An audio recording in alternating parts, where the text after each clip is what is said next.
ओम सद्गुरुवे नमः। Most welcome in world of physics. आपके अपने YouTube channel United educators app में मेरे प्यारे आपका स्वागत है। आपकी वही पुरानी सीरीज जिसका नाम है, क्या नाम है, न्यू सीरीज पेपर यहीं से रहेगा 2025 2026 सीबीएसई बोर्ड। ठीक है, वो कंटिन्यू कर रहे हैं प्यारे। और एक बात बेटा आपसे रिक्वेस्ट है, सफलता का कोई शॉर्टकट नहीं होता है मेरे प्यारे। सफलता का कोई शॉर्टकट नहीं होता है। हमने आपसे जैसा कि वादा किया है कि मंडे से सैटरडे के बीच में हम ये प्रयास करेंगे कि एक chapter theory, logic, concept, derivation और एग्जाम्पल सॉल्व करके खत्म हो जाए। और फिर संडे को आपका 1 शॉर्ट वीडियो होगा पीवाईक्यू का। लेकिन मेरे प्यारे, पीवाईक्यू का 1 शॉर्ट वीडियो देखने के पहले जब तक आप पूरे चैप्टर पर कॉन्फिडेंट नहीं हैं तो वहां मत आइएगा। पहले आप प्लेलिस्ट में जाके सारे टॉपिक्स को आप देख लीजिएगा, समझ लीजिएगा। उसके बाद आप पीवाईक्यू जब सॉल्व हो रहा हो तो उस वाले वीडियो से अटैच होइएगा मेरे प्यारे। ठीक है, तो हम लोग वैसे तो आज बात करने जा रहे हैं Gauss theorem and its application. Gauss theorem and its application, और ये फाइनल टच देंगे। ठीक है, आज इस चैप्टर को आप टॉपिक 8 बी करके एक वीडियो आपका प्लेलिस्ट में पड़ा है, आप उस वीडियो को देख लेंगे। यदि आप electric field lines, electric flux के बारे में कॉन्फिडेंट नहीं है, कंफर्म नहीं है, तो उसमें कोई भी डाउट हो तो उस वीडियो को देख के आएंगे। लेकिन फिर भी इलेक्ट्रिक फ्लक्स हम बोलते हैं total number of electric field lines passing normal to the surface. What is electric flux? Total number of electric field lines passing normal to the surface known as electric flux. और एक definition हम लोग और पाए थे, dot product of electric field vector and area vector known as electric flux, या phi is equal to E A cos theta, या vector E dot vector ए। Unit क्या हो जाएगी? यूनिट अक्सर फार्मूले से निकलती है। तो मेरे प्यारे, ई इलेक्ट्रिक फील्ड है, इसकी यूनिट हो जाएगी न्यूटन पर कूलम। और ए एरिया है, एरिया का मीटर स्क्वायर, तो न्यूटन मीटर स्क्वायर पर कूलम यूनिट हो जाएगी इलेक्ट्रिक फ्लक्स की। ठीक है मेरे प्यारे, अब हम यहां आते हैं। यहां आपका गॉस लॉ का स्टेटमेंट लिखा हुआ है। क्या लिखा हुआ है? गॉस लॉ का स्टेटमेंट। अब वो है क्या प्यारे? वो प्यारे है total electric flux through any close surface of any shape और साइज, ऑफ एनी शेप और size, that is Gaussian surface in free space or vacuum will be equal to 1 upon epsilon 0 times of net charge enclosed in it, enclosed in it। अब देखिए, of any shape और size, of any shape और size, तो जरा देखें, of any shape और size, shower से कितना पानी निकलेगा ये शावर डिसाइड करेगा, ना कि वो वॉशरूम जिसमें शावर लगा है। बल्ब से कितनी लाइट निकलेगी ये बल्ब डिसाइड करेगा, ना कि वो कमरा जिसमें बल्ब लगा है। ठीक है, ऐसे ही चार्ज से कितना इलेक्ट्रिक फील्ड लाइंस निकलेंगी, कितना इलेक्ट्रिक फ्लक्स निकलेगा, ये चार्ज डिसाइड करेगा, ना कि क्लोज सरफेस का शेप या साइज। फिर से एक बार रिपीट कर रहे हैं प्यारे, बल्ब से लाइट फ्लक्स निकलेगा, शावर से वाटर फ्लक्स निकलेगा, शावर से क्या निकलेगा? हाँ, वाटर फ्लक्स निकलेगा। और चार्ज से क्या निकलेगा? इलेक्ट्रिक फ्लक्स निकलेगा। तो बल्ब से कितनी लाइट निकल रही है या बल्ब से कितना लाइट फ्लक्स निकल रहा है, ये इस बात पर तुरंत डिपेंड करेगा कमरा छोटा है या बड़ा है।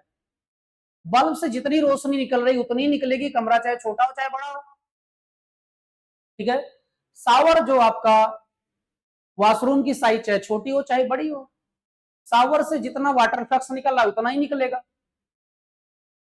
ठीक है, तो इसका मतलब यहाँ एनी शेप आर साइज कहना ठीक है, कुछ गड़बड़ नहीं है। अब यहां पर आ रहा है फ्री स्पेस और वैक्यूम। फ्री स्पेस और वैक्यूम नहीं कहते हैं तो आपको 1 अपॉन एप्सिलॉन 0 टाइम्स लिखने का अधिकार नहीं है, तो फ्री स्पेस और वैक्यूम जरूर बोलेंगे यहाँ पे। और यहां बात आ रही है net charge enclosed in it, मतलब गॉसियन सरफेस के अंदर जो चार्ज इंक्लोज्ड है, मतलब गॉसियन सरफेस के अंदर जो चार्ज है उसी से लेना देना होगा इलेक्ट्रिक फ्लक्स का, ना कि उस चार्ज से जो कि गॉसियन सरफेस के बाहर है। तो मेरे प्यारे इस बात को समझना है। अभी देखो, मान लो आपका Q is greater than zero है, जीरो का इससे ज्यादा, इसका मतलब पॉजिटिव चार्ज की बात हो रही है, इसका मतलब ये पॉजिटिव चार्ज है, तभी ऐसा हो सकता है। अब प्लस Q चार्ज रखा है, ये सोर्स चार्ज है, ऐसा चार्ज है, सोर्स चार्ज है। आप जानते हैं मेरे प्यारे, electric field intensity is equal to limit Q naught tends to zero, force on Q naught due to Q upon Q naught, upon Q naught. तो मेरे प्यारे जो है यहाँ पे force on Q naught due to Q की जो direction होगी वही डायरेक्शन होगी इलेक्ट्रिक फील्ड की। Force on Q naught due to Q, due to Q, Q क्या है, कारण है, और जो कारण होगा जो चार्ज, फोर्स का, फील्ड का, पोटेंशियल का, एक्सेट्रा का, इलेक्ट्रोस्टैटिक्स में वो कारण वाला जो चार्ज है, जो सोर्स चार्ज है, वो रेस्ट में रहेगा। इसका मतलब सोर्स चार्ज रेस्ट में रहेगा और टेस्ट चार्ज फ्री रहेगा। At the instant test charge जिस डायरेक्शन में मूव करेगा, that will be direction of electric field. तो यहां पर यदि इलेक्ट्रिक फील्ड की डायरेक्शन चाहिए तो हमको क्या रखना होगा, यहाँ पे पॉजिटिव टेस्ट चार्ज रखना होगा। टेस्ट चार्ज जनरली पॉजिटिव ही होता है हमेशा, और सोर्स चार्ज भी यहाँ पॉजिटिव है, सोर्स चार्ज है रेस्ट में, क्योंकि सोर्स रेस्ट में रहेगा। तो यहाँ रिपल्सन है, रिपल्सन है तो ये दूर भागेगा, दूर भागेगा तो ये डायरेक्शन हो जाएगी। ये इलेक्ट्रिक फील्ड की डायरेक्शन हो गई, किसकी डायरेक्शन हो गई, इलेक्ट्रिक फील्ड की। और इलेक्ट्रिक फील्ड की ये डायरेक्शन हो गई, एरिया वेक्टर की भी डायरेक्शन यही हो जाएगी। क्यों, normal to the surface in outward direction. तो आप जानते हैं जो रेडियस होती है वो सरफेस के नॉर्मल होती है। ये कहां से जान गए आप, रेडियस टेंजेंट से 90 डिग्री एंगल बनाती है और टेंजेंट ही रिप्रेजेंट करता है सरफेस को। इसका मतलब जो रेडियस है मेरे प्यारे वो सरफेस पर भी नॉर्मल होगी। आउटवर्ड डायरेक्शन, तो ये डायरेक्शन हो गई एरिया वेक्टर की। दोनों की डायरेक्शन सेम है, दोनों की डायरेक्शन क्या है, सेम है, तो थीटा बराबर आ जाएगा जीरो। अब थीटा बराबर यदि जीरो हो जाएगा, थीटा बराबर जीरो हो जाएगा, तो मेरे प्यारे phi E is equal to E A cos zero हो जाएगा। अब कॉस जीरो की वैल्यू 1 होती है तो आ जाएगा प्लस ई ए। इसका मतलब फील्ड लाइन यदि जा रही है किधर, आउटवर्ड, फील्ड लाइन किधर जा रही है, आउटवर्ड जा रही है, फील्ड लाइन आउटवर्ड जा रही है, तो इलेक्ट्रिक फ्लक्स क्या होगा, हाँ तेज से बोलो, पॉजिटिव होगा। क्या होगा, पॉजिटिव। फील्ड लाइन आउटवर्ड जा रही है तो इलेक्ट्रिक फ्लक्स क्या होगा, पॉजिटिव होगा, आप देख रहे हैं यहाँ पे। और वैसे भी गॉस थ्योरम का जो स्टेटमेंट है वो स्टेटमेंट आपको इंडिकेट कर रहा है कि ये फार्मूला होना चाहिए, phi E is equal to 1 upon epsilon naught Q net, Q net, ये फार्मूला होना चाहिए मेरे प्यारे। अब जरा देखें, क्यू यदि पॉजिटिव होगा तो फ्लक्स भी पॉजिटिव होगा, क्यू निगेटिव होगा तो फ्लक्स भी निगेटिव होगा। तो चार्ज पॉजिटिव है तो फ्लक्स पॉजिटिव है, और आप यहां देख भी रहे हैं कि पॉजिटिव आ भी गया है, ठीक है।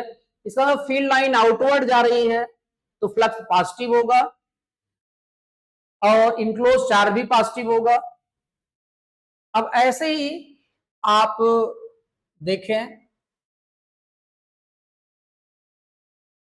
Q is less than zero है, Q इज क्या है, लेस देन जीरो है मेरे प्यारे। अब Q is less than zero है इसका मतलब जीरो से लेस होना, नेगेटिव की बात हो रही है, तो इसका मतलब माइनस क्यू चार्ज है ये। अब माइनस क्यू चार्ज है तो वो टेस्ट चार्ज को क्या करेगा, बुलाएगा। इसका मतलब फील्ड की डायरेक्शन हो जाएगी टुवर्ड सेंटर, इधर हो जाएगी टुवर्ड सेंटर। और एरिया वेक्टर की डायरेक्शन होती है normal to the surface in outward direction, normal to the surface in outward direction, ये डायरेक्शन एरिया वेक्टर की हो जाएगी। और इलेक्ट्रिक फील्ड और एरिया वेक्टर के बीच में एंगल बन जा रहा है 180, क्योंकि दोनों अपोजिट डायरेक्शन में है। तो यहां से phi E is equal to आ जाएगा ई ए कॉस 180। कॉस 180 की वैल्यू आप सदियों से जानते हैं क्या होती है, -1, तो आ जाएगा माइनस ई ए। इसका मतलब ये हुआ कि फील्ड लाइन यदि इनवर्ड आ रही है, क्या आ रही है, इनवर्ड आ रही है, तो इलेक्ट्रिक फ्लक्स क्या होगा, निगेटिव होगा। इलेक्ट्रिक फ्लक्स क्या होगा, निगेटिव होगा। फील्ड लाइन इनवर्ड आ रही है तो, और फील्ड लाइन आउटवर्ड जा रही थी तो फ्लक्स क्या था, पॉजिटिव था। ये ध्यान रखेंगे, फील्ड लाइन इनवर्ड आ रही फ्लक्स पॉजिटिव है, तो फ्लक्स क्या है, निगेटिव है। अब फील्ड लाइन आउटवर्ड जा रही है तो फ्लक्स क्या है, पॉजिटिव है। और जब फ्लक्स पॉजिटिव होगा तो चार्ज भी पॉजिटिव होगा, और फ्लक्स निगेटिव होगा तो चार्ज भी निगेटिव होगा। ठीक है।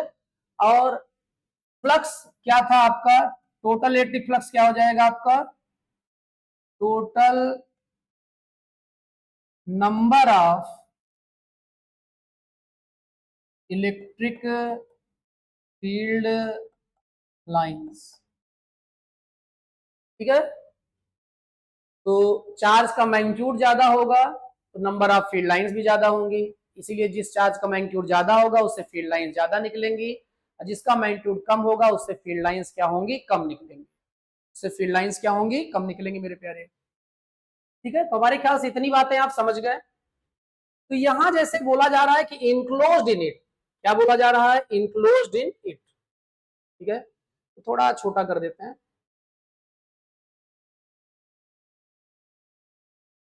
Net charge enclosed in it, अब ये कह रहे हैं कि वही चार्ज रोल प्ले करेगा फ्लक्स में जो क्लोज सरफेस के अंदर है, ना कि बाहर वाला। जरा देखें ऐसा क्यों। अब जैसे ये क्लोज सरफेस है और चार्ज जो है, चार्ज आपका यहां रखा है, इस चार्ज से जो फील्ड लाइंस जाएंगी, फील्ड लाइंस जो चार्ज से जाएंगी, तो आप देखें जरा, जितनी फील्ड लाइन इंटर करेंगी उतनी फील्ड लाइन एग्जिट करेंगी। तो नंबर ऑफ फील्ड लाइंस यदि बराबर है तो फ्लक्स भी बराबर होगा। नंबर ऑफ फील्ड लाइंस यदि बराबर है तो फ्लक्स भी क्या होगा, बराबर होगा। लेकिन फील्ड लाइन आउटवर्ड जा रही हैं, बाहर की ओर जा रही हैं, तो फ्लक्स पॉजिटिव होगा। और फील्ड लाइन इनवर्ड आ रही है तो फ्लक्स क्या होगा आपका, निगेटिव होगा। और जितना निगेटिव है उतना ही पॉजिटिव है, तो नेट क्या आ जाएगा आपका, फाई नेट बराबर आ जाएगा 0। ठीक है। इसका मतलब वो चार्ज जो क्लोज सरफेस के बाहर है वो रोल प्ले नहीं करेगा electric flux through close surface में। ठीक है। क्योंकि नेट क्या आ जा रहा है, 0 आ जा रहा है। अब जरा फिर से रिपीट करते हैं, total electric flux through any close surface of any shape or size, बात हो चुकी है। In free space or vacuum, ये भी बात हो चुकी है, क्यों लग रहा है। और 1/ε0 times of net charge enclosed in it, अंदर का जो चार्ज है उसी से मतलब होगा फ्लक्स से, बाहर वाले से मतलब नहीं होगा, ये भी बात हो गई यहाँ पे। अब देखो बेटा, अब एक बात आती है कि यहाँ फ्री स्पेस वैक्यूम बोले हैं, मान लो डाइलेक्ट्रिक मीडियम हो, डाइलेक्ट्रिक मटेरियल प्रेजेंट हो, इंसुलेटर्स प्रेजेंट हो। इंसुलेटर यदि अंदर है, क्या है, अंदर है क्लोज सरफेस के, तब तो यहां जहां 1/ε0 लिखा है वो फार्मूला आपका मॉडिफाई हो जाएगा। अब वो फार्मूला नया वाला हो जाएगा आपका 1/ε0 एप्सिलॉन आर और क्यू नेट। ठीक है, जैसे ही डाइलेक्ट्रिक मीडियम अंदर आ जाएगा। लेकिन बाहर यदि डाइलेक्ट्रिक मीडियम है, अंदर नहीं है, तो बाहर वाले डाइलेक्ट्रिक मीडियम से कोई लेना देना नहीं है, क्योंकि बाहर कुछ भी चेंज होगा, ठीक है, उससे कोई लेना देना नहीं है, क्योंकि गास थ्योरम का स्टेटमेंट कहता है net charge enclosed in it. ठीक है, अंदर डाइलेक्ट्रिक मीडियम आ जाएगा तो फार्मूला आपका मॉडिफाई हो जाएगा। बाहर रहेगा यदि डाइलेक्ट्रिक मीडियम, अंदर फ्री स्पेस ही है, वैक्यूम ही है, तो आपका ये फार्मूला रहेगा। ठीक है प्यारे, तो एक बार थोड़ा हट लेते हैं, आप स्क्रीन शॉट लेके जूम करें, समझें जो समझ सकें। ठीक, आगे बढ़ते हैं। तो यहां हम लोग फ्लक्स की बात कर लिए हैं। यहां एक क्वेश्चन है, इस क्वेश्चन को पहले समझ लेते हैं। उसको पेस्ट कर लिए और पेस्ट करके इस क्वेश्चन को ले चल रहे हैं नेक्स्ट पेज पे, और वहां पहले से है ये, इसको थोड़ा जूम कर दे रहे हैं। देखें, एक्चुअली जो आपका गॉस लॉ है वो क्लोज सरफेस के लिए है। किसके लिए है? क्लोज्ड सरफेस के लिए है आपका गॉस लॉ। ठीक, तो जरा ध्यान देंगे मेरे प्यारे, a point charge plus 10 microcoulomb is a distance 5 centimeter directly above the center of a square of side 10 centimeter as shown in figure 1.31। दिखाया गया है 10 सेंटर साइड का एक स्क्वायर है, उसके सेंटर के जस्ट एबव जो है 5 सेंटीमीटर हाइट पर जो है 10 माइक्रोकूलम चार्ज रखा गया है। तो what is the magnitude of the electric flux through the square. अब बेटा जरा ध्यान दें, सीधी सीधी बात यह है कि जो आपका गॉस लॉ है वो क्लोज सरफेस के लिए है। किसके लिए है? क्लोज सरफेस के लिए है। लेकिन और वो हो जाएगा आपका phi is equal to 1/f(0) Q net. यहाँ f(0) की वैल्यू होती है 8.854 इंटू 10⁻⁻12, 10⁻⁻12।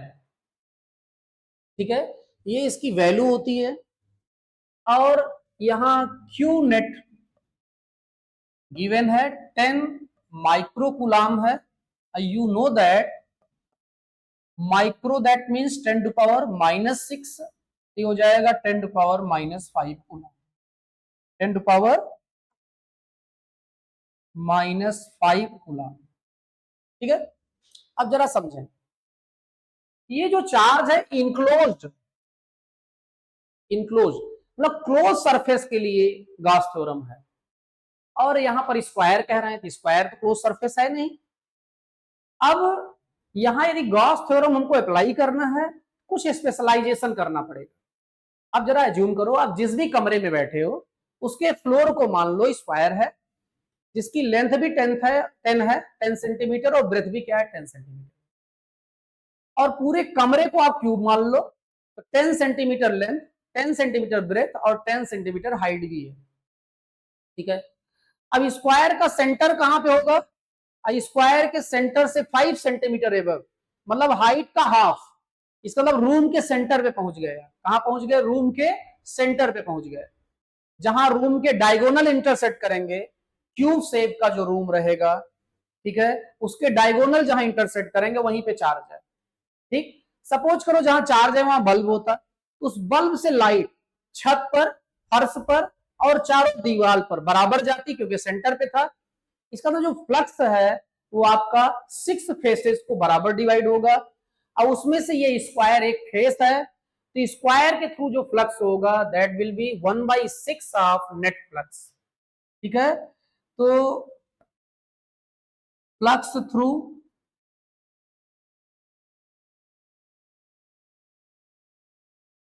स्क्वायर हो जाएगा 1/6 ऑफ नेट फ्लक्स, 1/6, और फाई की वैल्यू क्या है? f(0) और q नेट, और ये है आपका 10⁻⁻5 अपॉन 6 इंटू 8.854 इंटू 10⁻⁻12 -12, और ये हो जाएगा आपका 10⁻⁻12 ऊपर जाएगा, +12 हो जाएगा, 10⁻+12 -5 10⁻7 आ जाएगा, और 1 अपान क्या है 6 इंटू 8.854।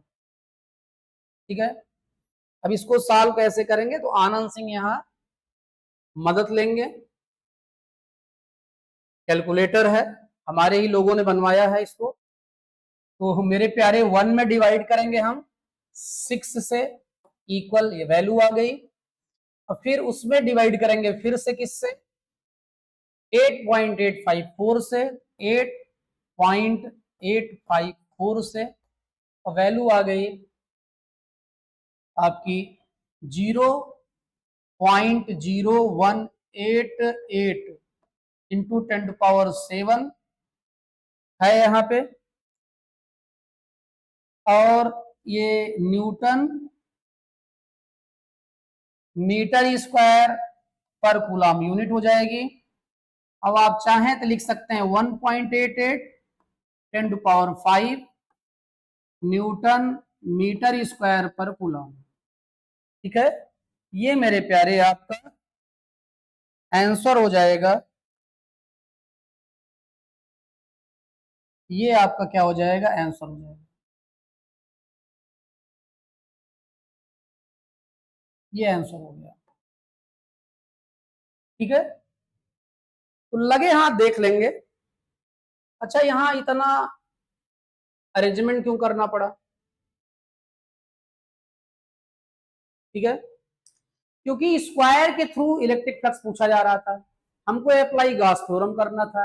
अब मेरे प्यारे जो गॉस थ्योरम है that is for close surface, square close surface नहीं था, हमको क्लोज सरफेस बनाना पड़ा। अब इस पर बेस्ड बहुत सारे क्वेश्चंस बनते हैं। अब जैसे ही आपके सामने एक क्यूबॉइड दिख रहा है, ये इसकी लेंथ है, ये इसकी ब्रेथ है, और ये इसकी हाइट है। कभी कभी चार्ज यहां रख देते हैं यहां पर, और कहते हैं चार्ज मतलब अंदर नहीं रखे हैं, यहां एक फेस के मिड में रख दिए, एक फेस के कहां रख दिए, मिड में रख दिए। अब आपसे कह रहे हैं इससे लिंक्ड फ्लक्स बताइए। ठीक है, अब ये जब तक अंदर नहीं होगा चार्ज तब तक आप गॉस थ्योरम नहीं लगा सकते, क्योंकि क्लोज सरफेस के लिए गॉस थ्योरम है। तो एक क्यूब ये है, क्यूबाइड है, एक क्यूबाइड आप इधर रख दो, इधर भी एक क्यूबाइड आप रख देते हैं, तो अब ये चार्ज अंदर चला गया। अब फ्लक्स हो जाएगा Q अपान एप्सिलॉन नॉट। क्या हो जाएगा, Q upon epsilon not total flux, क्योंकि 2 रूम बन रहे हैं, तो एक रूम से लिंक्ड फ्लक्स हो जाएगा 1/2 Q अपान एप्सिलॉन। ठीक है, तो ये इस सिचुएशन की बात हो गई।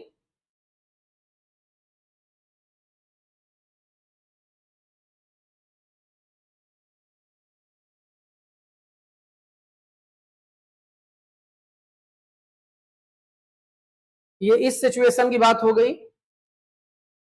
जब क्यूबाइड जो है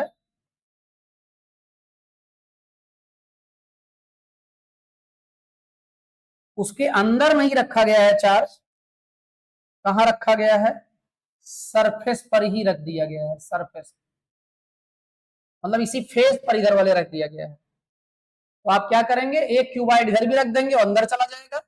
अब फ्लक्स हो जाएगा आपका टोटल फ्लक्स हो जाएगा Q अपान एप्सिलॉन नॉट, और 2 कमरे होंगे तो एक कमरे के हिस्से में कितना जाएगा, Q/2 एप्सिलॉन नॉट। ठीक है, अब कभी कभी चार्ज क्या करते हैं, यहां रख देते हैं, यहां पर, यहां चार्ज रख देते हैं यहां। अब फिर कहते हैं कि इस पूरे क्यूबाइड से लिंक्ड फ्लक्स बताइए। देखें, चार्ज की पहली पोजीशन ये है जो अभी हम बात की आपसे, तो बात हो चुकी। अब इसकी बात कर रहे हैं, चार्ज यहां रख दिए, अब आपसे ये कह रहे हैं कि इस क्यूब से लिंक्ड फ्लक्स बताइए। फिर से गॉस थ्योरम किसके लिए है, क्लोज सरफेस के लिए। चार्ज अंदर होना चाहिए, ये बाहर है। हम क्या करेंगे, जैसे मान लो यहां पर चार्ज है, यहां पर, तो हम एक कमरा ऐसा ही इधर भी बना देंगे और दो कमरे ऐसे, जैसे एक कमरा ये हो गया, इसके बगल एक कमरा हो गया, फिर दो कमरे इधर भी बना दिए, पूरे 4 कमरे हो गए। अब चार्ज आपका बीच में आ गया है। अब 4 कमरे ऊपर भी बना दें तो चार्ज अब अंदर चला गया। कुल कितने कमरे बन गए? 8 कमरे बन गए। अब टोटल फ्लक्स 8 कमरे से जाने वाला कितना रहेगा? क्यू अपॉन एप्सिलॉन नॉट ही रहेगा। तो एक कमरे के हिस्से में कितना फ्लक्स आ जाएगा? 1/8 क्यू अपॉन एप्सिलॉन नॉट। कितना आ जाएगा? तो यहां जब रहेगा चार्ज, यहां पर जब चार्ज रहेगा 1 पर, तो आंसर होगा फ्लक्स का, answer Q upon epsilon not, मतलब कि Q by 2 epsilon naught answer हो जाएगा ये 1 वाले केस में। और यहां वाले केस में आंसर हो गया आपका phi E is equal to total flux का 1/8, मतलब Q by 8 epsilon naught answer हो जाएगा। रूम से लिंक फ्लक्स पूछेगा। किससे लिंक? रूम से लिंक। यहां भी किससे लिंक था? रूम से लिंक। अब जैसे फेस से लिंक पूछ ले, किससे लिंक? फेस से। अब जरा देखो, चार्ज यहां पे है और फेस से लिंक पूछ रहा है, तो पहली बात तो चार्ज को आजाद करना पड़ेगा। अब यहां एक रूम है, इधर भी रूम है, इधर भी रूम है, इधर भी रूम है, ऊपर भी रूम है, चार, इसका मतलब चार्ज इस फ्लोर और ये वाली दीवार और इस वाली दीवार के बीच में फंसा है। और यदि मान लो उसी सिचुएशन पर जहां पर चार्ज है वहीं बल्ब होता, क्या लाइट निकल पाती? नहीं। इसका मतलब चार्ज को आजाद करना होगा, तो ये चारों फ्लोर हटाने पड़ेंगे, ये वाली चारों दीवार हटानी पड़ेगी और ये वाली भी चारों दीवार हटानी पड़ेगी। तो कुल कितनी दीवार हट जाएंगी? 4 4 8 4 12। ठीक है। आपके मन में ये तो नहीं आ रहा है क्यों इतनी झंझट कर रहे हैं कि पूरे 8 कमरे थे, एक कमरे में 6 फेस होंगे, 8 कमरे में 48 फेस हो गए, तो आपके मन में कहीं ये आंसर तो नहीं आ रहा है कि 1/48 Q by epsilon naught answer बोल दें? ऐसा तो नहीं आ रहा है आपके मन में? ये रॉन्ग होगा। एमसीक्यू में ये ऑप्शन दिया रहेगा और आप बड़े भरोसे से टिक करके आएंगे। ठीक है, ये रॉन्ग होगा। क्यों? क्योंकि फ्लक्स कहां पहुंचेगा? दीवार तक। अब आप के मन में आ रहा होगा कि अच्छा 4 ये हटा दिए, 4 ये हटा दिए, 4 ये हटा दिए, कुल 12 हट गए। 12 हट गए तो आंसर हो जाना चाहिए 1/36 क्यू अपॉन एप्सिलॉन नॉट। ये भी दिया रहेगा एमसीक्यू, ये भी गड़बड़ होगा। क्यों? क्योंकि जब आप ये फेस हटाएंगे, ये वाला, इस कमरे की भी दीवार चली जाएगी, उस कमरे की भी दीवार चली जाएगी। हटाएंगे, एक फेस हटेगा 2, इस कमरे का भी एक फेस हट जाएगा, उसका भी एक फेस हट जाएगा। 12 फेस हटाए तो टोटल कितना फेस हट जाएगा? 24 फेस हट जाएगा। थे कितने? 48 में 24 फेस हट गया, बचा कितना? 24। तो आंसर हो जाएगा क्यू बाई 24 एप्सिलॉन नॉट। ठीक है। यहां पे रखे हैं, यहां पर रूम के रिस्पेक्ट में पूछना है किसी एक रूम में, ये आंसर हो जाएगा। अब फेस में पूछना है तो ये आंसर हो जाएगा। ठीक है, तो हमारे ख्याल से आप मामला समझ गए होंगे। ये सारे क्वेश्चंस बनते हैं मेरे प्यारे, और जब तक आपका माइंड सेट प्रिपेयर नहीं होगा इन सब कामों के लिए, तब तक आप परेशान होंगे, तब तक आप परेशान होंगे। अब हम आगे बढ़ जाते हैं। अब एप्लीकेशन ऑफ गॉस थ्योरम देखना है, तो आपकी गॉस थ्योरम है phi E is equal to 1/f। ठीक है। अब हम इलेक्ट्रिक फील्ड निकालने जा रहे हैं। क्या निकालने जा रहे हैं? इलेक्ट्रिक फील्ड निकालने जा रहे हैं। एक infinitely extended uniformly charge straight wire है, मतलब इनफाइनाइट लेंथ का एक स्ट्रेट वायर है, यूनिफॉर्मली चार्ज है, उसके नियर किसी पॉइंट पर फील्ड निकालना है। ठीक है, एक बात ये हो गई। दूसरा, हम फील्ड निकालने जा रहे हैं, हम फील्ड निकालने जा रहे हैं, इन्फिनिटली एक्सटेंडेड एक प्लेन शीट है, यूनिफॉर्मली चार्ज है, उसके नियर किसी पॉइंट पर फील्ड निकालने जा रहे हैं। या uniformly charge conducting solid sphere है या स्फेरिकल सेल है, उसके कारण बाहर सरफेस पर और अंदर फील्ड निकालने जा रहा है। तो यही एप्लीकेशन है गॉस थ्योरम के। तो आप जरा ध्यान दें, इलेक्ट्रिक फील्ड की हम बात करने जा रहे हैं, तो इलेक्ट्रिक फील्ड यहाँ दिखना तो चाहिए, यहाँ इलेक्ट्रिक फील्ड दिख नहीं रहा है, तो दिखाओ भाई इलेक्ट्रिक फील्ड, आ जाए electric field. Pi E is equal to आप लिख सकते हैं E dot D, E dot D, और इज इक्वल टू हो जाएगा 1/f क्यू नेट। ठीक है, अब इलेक्ट्रिक फील्ड निकाली जा सकती है क्योंकि फार्मूले में आ गया इलेक्ट्रिक फील्ड, लेकिन अपने साथ एरिया वेक्टर लाया है। क्या लाया है? Area vector. और जब इसको एक्सपैंड करेंगे, इसको एक्सपैंड करेंगे, ई डी ए कॉस थीटा हो जाएगा ये, और 1/f क्यू नेट। अब ध्यान दें, यहां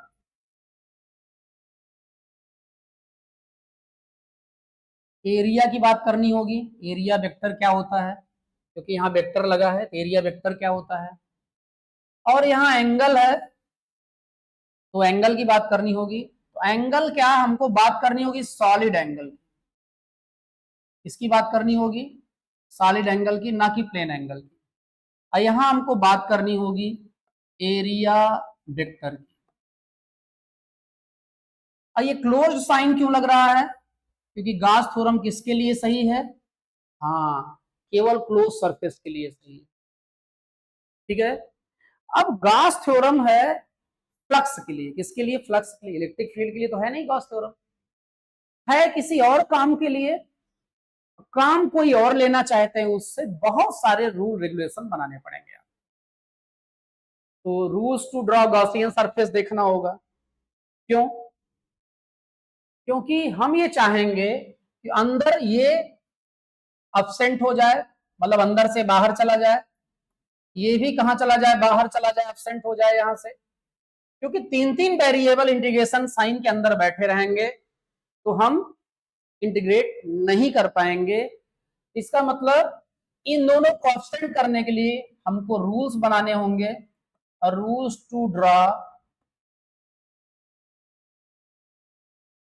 गॉसियन सरफेस। इतनी झंझट क्यों बन रही है? गॉस थ्योरम अप्लाई करने में कोई झंझट नहीं थी, क्योंकि उसी काम के लिए गॉस थ्योरम थी। यदि नेट चार्ज इंक्लोज है गॉसियन सरफेस के अंदर, तुरंत answer Q net upon epsilon.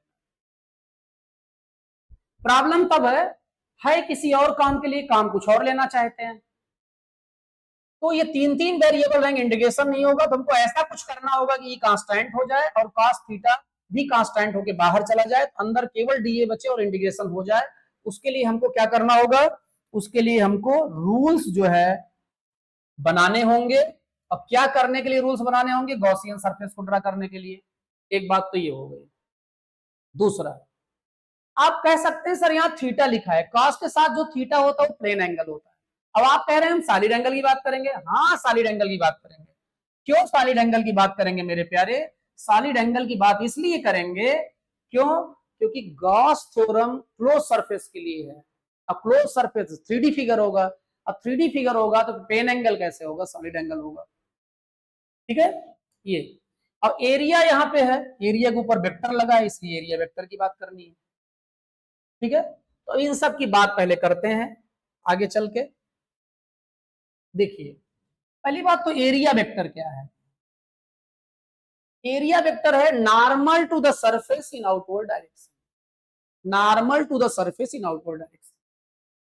ठीक है, तो किसी भी सर्कल या स्फीयर के किसी पॉइंट पर आपको नॉर्मल ड्रा करना है, तो then you have to join that point with centre, और वही नॉर्मल हो जाएगा, और वही एरिया वेक्टर की क्या हो जाएगी? डायरेक्शन हो जाएगी। एरिया वेक्टर की क्या हो जाएगी? वो डायरेक्शन हो जाएगी मेरे प्यारे। ठीक है, समझ रहे हैं मामला? क्यों ऐसा हो जाएगा? क्योंकि you know that tangent, tangent represent करता है सरफेस को, इसको रिप्रेजेंट करता है सरफेस को, और रेडियस और टेंजेंट के बीच में एंगल बनता है 90, रेडियस और सरफेस के बीच में भी एंगल बनेगा 90, किसी भी कर्व सरफेस के किसी भी पॉइंट पर नॉर्मल ड्रा करने के लिए you have to join that point with centre of the circle और स्फीयर। सर्कल या स्फीयर के किसी सरफेस के किसी भी पॉइंट पर नॉर्मल ड्रा करने के लिए you have to join that point with centre. ठीक है। अब आप एरिया वेक्टर, भैया लो चौकी नहीं, आपको याद होगा ये वेक्टर ए रहता था, ये वेक्टर बी रहता था और ये वेक्टर सी रहता था। ठीक है। इस ट्रायंगल की एरिया हो जाती थी 1/2 A cross C, A cross सी। और ये आप एरिया निकाल चुके हैं मोशन इन प्लेन चैप्टर, जब क्रॉस प्रोडक्ट आप पढ़ रहे थे वहां पर मेरे प्यारे। तो एरिया वेक्टर ए और वेक्टर सी की क्रॉस प्रोडक्ट के बराबर है। अब क्रॉस प्रोडक्ट जो है एक वेक्टर क्वांटिटी देता है, और जो वेक्टर क्वांटिटी होती है उसको जब एक्सपेंड करते हैं हम लोग तो आपका आ जाता है, ये हो जाएगा आपका 1/2 A C sine theta N cap, theta इन दोनों के बीच का एंगल होगा। एन कैप क्या होगा, एन कैप एरिया की डायरेक्शन बताएगा, एन कैप एरिया की डायरेक्शन बताएगा। तो N cap is will be normal to both vector A and C, इसीलिए एरिया वेक्टर को नॉर्मल टू द सरफेस कहा जाता है। क्यों कहा जाता है नॉर्मल सरफेस, समझ में आ रहा है एरिया वेक्टर को। Area is a vector quantity because it is equal to 1/2 A cross C, cross product के बराबर है। अब क्रॉस प्रोडक्ट जो है आपको वेक्टर रिजल्ट ही देता है, जिसका मतलब एरिया भी वेक्टर रिजल्ट है। हमारे ख्याल से इतने से कोई प्रॉब्लम नहीं होगी आपको। नेक्स्ट पेज में चलते हैं। अब हम बात करने जा रहे हैं किसकी, सॉलिड एंगल की। किसकी बात करने जा रहे हैं, सॉलिड एंगल की बात करने जा रहे हैं। तो मेरे प्यारे 3D शेप ले लेते हैं, उस 3D शेप में स्फीयर ले लेते हैं और स्फीयर का लेंथ शो कर देते हैं जिसे सेंटर दिख जाए, और यहां पर हम स्फीयर बना देते हैं। ठीक है।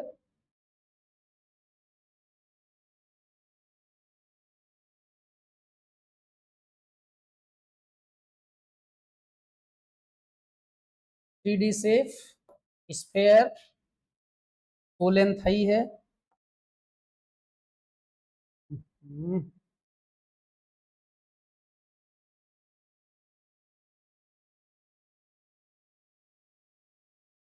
ठीक, ये स्फीयर हो गया। अब स्फीयर के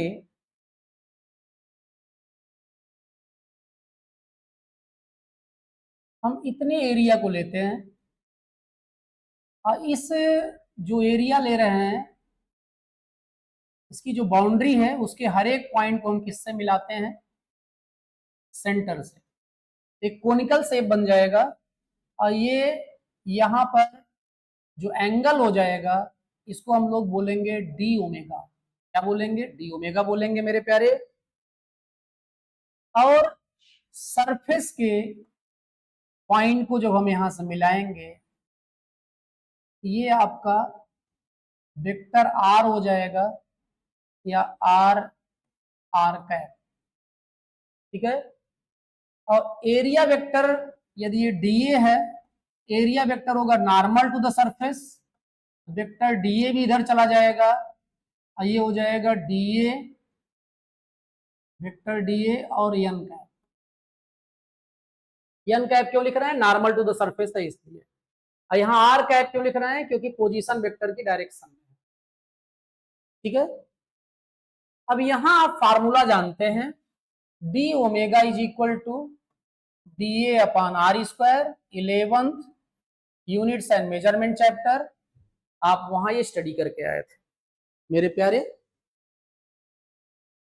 नोट, यदि आप कंप्लीट एरिया लेते हैं, क्या लेते हैं, कंप्लीट एरिया लेते हैं, कंप्लीट एरिया लेंगे तो एंगल भी कंप्लीट हो जाएगा, फिर हम डी ओमेगा नहीं ओमेगा लिखेंगे। और कंप्लीट एरिया होगी surface area of sphere, that will B, हाँ बहुत सही, 4 पाई आर स्क्वायर अब अपान आर स्क्वायर कर देंगे, आर स्क्वायर क्या होगा, कैंसिल हो जाएगा।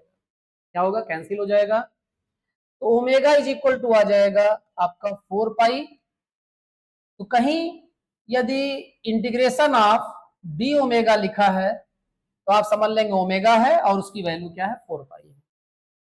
ठीक, इतना समझ गए आप। ठीक है, अब लगे हाथ जो है हम लोग ये देखते हैं कि अब जैसे सपोज करें आप कि मूली है, क्या है, मूली।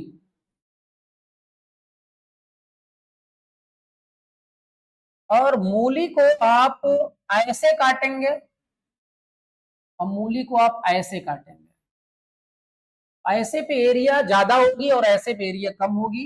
लेकिन मूली को चाहे आप ऐसे काटें चाहे ऐसे काटें, दोनों स्थितियों में क्या यहाँ का एंगल बदल जाएगा, यहाँ का एंगल चेंज नहीं होगा। तो इसका मतलब इफेक्टिव एरिया यही रहेगी, ये वाली।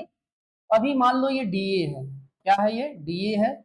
ये एंगल बन रहा है कितना, थीटा। कितना बन रहा है, थीटा बन रहा है। ये डीए है और ये एंगल क्या बन रहा है, थीटा बन रहा है। इसका कंपोनेंट इस डायरेक्शन में हो जाएगा डीए का, डीए कॉस थीटा, ये कॉस थीटा। और ये डिस्टेंस हो जाएगी आर, तो डी ओमेगा बराबर हो जाएगा DA cos theta upon R square, DA cos theta upon R square. ठीक है, समझ रहे हैं मामला। क्योंकि अभी यहां भी हम लोग क्या किए थे, हमने उसी एरिया को लिया था, हमने उसी एरिया को लिया था जो आर से कितना एंगल बना रहा था, 90। यहां भी इस पॉइंट को आप क्या करेंगे, ऐसे ज्वाइन कर देंगे, इसको ऐसे जाने देंगे आप। ये आपका vector R is equal to R R cap हो जाएगा। और ये वाली एरिया कितना एंगल बना रही है, 90। यहां भी जो 90 बना रहा था वही एरिया लिए थे, तो अब भी हम वही एरिया ले रहे हैं अपान आर स्क्वायर। और यहां भी एरिया अपान आर स्क्वायर था। ठीक है, अब लेकिन इस एरिया का जब नॉर्मल ड्रा करेंगे, अब वो नॉर्मल इधर जाएगा, इधर, क्योंकि ये 90 डिग्री होना चाहिए ये एंगल। अब ये हो जाएगा आपका डीए, या vector DA is equal to DA N है। ठीक है, और ये एंगल यदि आपका थीटा है, कौन सा एंगल, ये एंगल थीटा है और ये 90 है, इस एंगल को होना चाहिए, हाँ बहुत सही, 90 माइनस थीटा। और ये 90 माइनस थीटा है, इसे भी होना चाहिए 90 माइनस थीटा। और ये टोटल एंगल यदि 90 है, इसे होना चाहिए थीटा। तो what is theta, theta is the angle between area vector and position, area vector and position vector. तो मेरे प्यारे जरा ध्यान दें आप जरा ध्यान दें। आप ये कह सकते हैं कि सर, जैसे आप कहेंगे नहीं, आप ये कह सकते हैं कि सर यहाँ तो formula DA cos theta upon R square है और यहाँ formula sir DA upon R square है, ये दो अलग अलग फार्मूले हैं, तो कैसे ये मान लें कि दोनों एक ही है। तो मेरे प्यारे जरा ध्यान दो, यहाँ डीए और आर एक ही डायरेक्शन में थे और एक ही डायरेक्शन में थे दोनों, तो थीटा बराबर 0 था। जरा यहाँ थीटा बराबर 0 रख दो आप, काश 0 वैल्यू 1 हो जाएगी, डी ओमेगा बराबर आ जाएगा डीए अपान आर स्क्वायर, तो डीए अपान आर स्क्वायर आ गया। अब हम आपसे पूछें कि ये वाला फार्मूला स्पेशल है कि ये वाला फार्मूला स्पेशल है, तो कौन सा फार्मूला स्पेशल है मेरे प्यारे, ये वाला फार्मूला स्पेशल है, क्योंकि ये दूसरे को भी ला ले रहा है। वो लोग महान होते हैं जो खुद का भी काम करते हैं और दूसरों का भी काम करते हैं। ठीक है, तो स्पेशल वो लोग होते हैं, उन्हीं को समाज याद रखता है, तो आप इन्हें याद रखेंगे। What is theta, theta is the angle between position vector या रेडियस वेक्टर बोल सकते हैं आप और एरिया वेक्टर के बीच का एंगल है। यहाँ दोनों सेम डायरेक्शन में थे, एंगल 0 था, तो cos 0 लिखा गया, cos 0 वैल्यू 1, तो dA से काम चल गया और यहाँ वो वैल्यू लिखी गई है। अब फिर से आप जरा ध्यान देंगे, कहीं जब बेटा आप लिखा देखेंगे, क्या कहीं आप देखें जैसे ऐसे यहाँ साइन लगा है और लिखा है dA cos theta upon r square, तो आप इसे समझ लेंगे डी ओमेगा है, और डी ओमेगा समझते ही आप 4 पाई लिख देंगे। क्या लिख देंगे? 4 पाई लिख देंगे। अब हम आगे चलते हैं।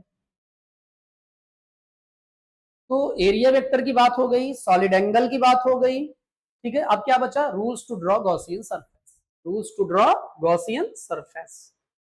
तो मेरे प्यारे, आपको गॉस थ्योरम लगानी है। अब गॉस थ्योरम है, पेन का कलर बदलना है, थोड़ा ये वाला कम विजिबल होता है, ये वाला कलर लेना है। तो phi is equal to closed integral of E D A cos theta is equal to 1 upon epsilon naught Q net. Q net, ठीक है प्यारे।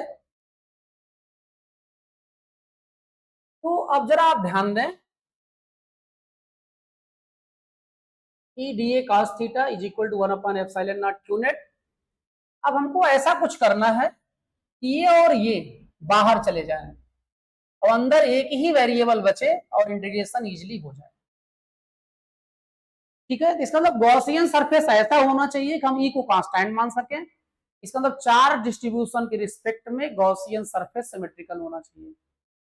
और गॉसियन सरफेस ऐसा होना चाहिए कि थीटा कन्फर्म हो, जैसे 0 हो तो 0 ही रहे, और 90 हो तो 90 ही रहे, 180 हो तो 180 ही रहे। ऐसा नहीं कि कहीं 0 हो, कहीं 1 हो, कहीं 2 हो, कहीं 3, ठीक है प्यारे, ध्यान देंगे। अब आप ये कहेंगे कि सर ऐसे तो फिर गॉसियन सरफेस का शेप फिक्स हो जाएगा। अब आप जब गॉस थ्योरम बोल रहे थे तो वहां बोल रहे थे आप एनी शेप और साइज, वहां तो आप शेप के लिए फ्री छोड़ रहे थे, साइज के लिए फ्री छोड़ रहे थे, लेकिन यहाँ तो आप शेप और साइज दोनों को फिक्स कर दे रहे हैं। तो मेरे प्यारे ये ध्यान दें, गॉस थ्योरम इलेक्ट्रिक फ्लक्स के लिए थी।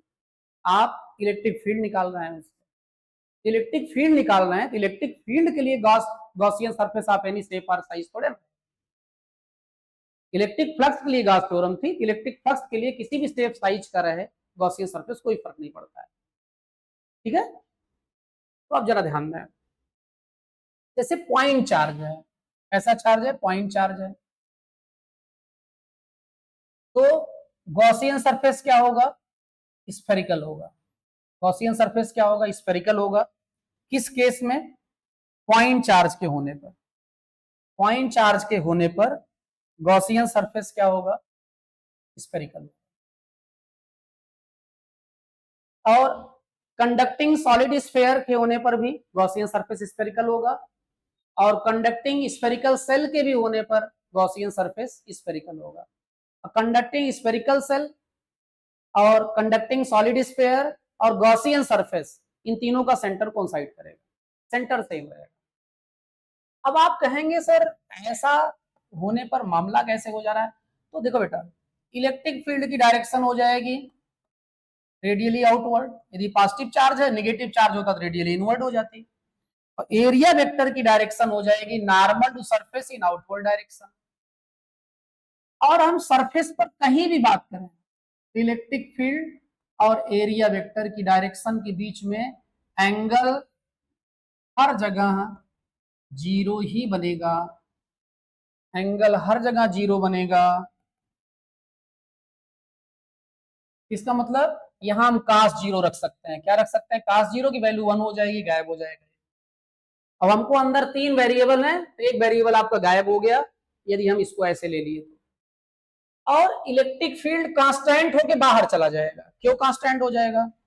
E इज इक्वल टू हो जाएगा 1 अपान 4 पाई epsilon not Q upon R square. Source charge same है और स्फीयर लेने पे और सेंटर पे चार्ज रखा है, तो डिस्टेंस भी हर जगह क्या होगी? सेम होगी। और डिस्टेंस हर जगह सेम होगी तो ई आपका क्या हो गया? पूरा पूरा कांस्टेंट हो गया।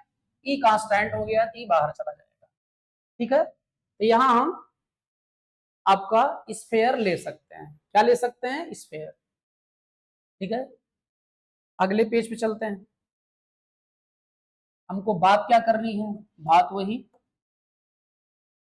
ई D A cos theta is equal to epsilon naught Q net. Q net. और मेरे प्यारे, अब जरा ध्यान दें, जैसे लीनियर चार्ज है, ऐसा चार्ज है, यूनिफॉर्मली चार्ज स्ट्रेट वायर है जिसकी लेंथ इनफाइनाइट है। लेंथ क्या है? इनफाइनाइट। अब यहां यदि स्फेयर बना देते हैं, यहां भी स्फेयर ले लेते हैं, तो स्फेयर यहां बना देने पे प्रॉब्लम ये हो जाएगी, कहीं सरफेस चार्ज से नजदीक हो जाएगा, कभी कहीं सरफेस चार्ज से दूर हो जाएगा। और ऐसा यदि हो जाएगा तो ई कांस्टेंट नहीं रहेगा। ई कांस्टेंट नहीं रहेगा, प्रॉब्लम हो जाएगी। इसका मतलब इस बार आप स्फेयर नहीं ले सकते हैं। स्फेयर नहीं ले सकते हैं भाई, तो नहीं लेंगे। ड्रम देखे हो? ड्रम क्या शेप होता है ड्रम का? नीला ड्रम। होशियार रहो, पढ़े लिखे रहो, नहीं पैक मिलोगे। तो नीला ड्रम, अरे छोड़ो, वहां वापस आओ। नीला ड्रम, हाँ, सिलेंड्रिकल शेप में है। उसका जो टॉप है, जो ढक्कन है, उसका शेप क्या है? हाँ, सर्कुलर डिस्क का। बॉटम भी सर्कुलर डिस्क का। और ऊपर का जो सर्कुलर डिस्क है, नीचे का जो सर्कुलर डिस्क है, दोनों के सेंटर को ज्वाइन कर दो। उस लाइन को क्या बोलते हैं? Axis of the cylinder. अब जरा आप इमेजिन करो कि सिलेंडर के ढक्कन के सेंटर और सिलेंडर के बॉटम के सेंटर से जाने वाली जो लाइन है सिलेंडर के कर्व सरफेस से, वो हर जगह क्या है? बराबर डिस्टेंस पे है। बहुत सही, बराबर डिस्टेंस पे हर जगह वो। तो इसका मतलब ये है कि हम यहां सिलेंडर ले सकते हैं। क्या लिख सकते हैं? सिलेंडर ले सकते हैं। और उस सिलेंडर का, जो सिलेंडर यहां लेंगे हम,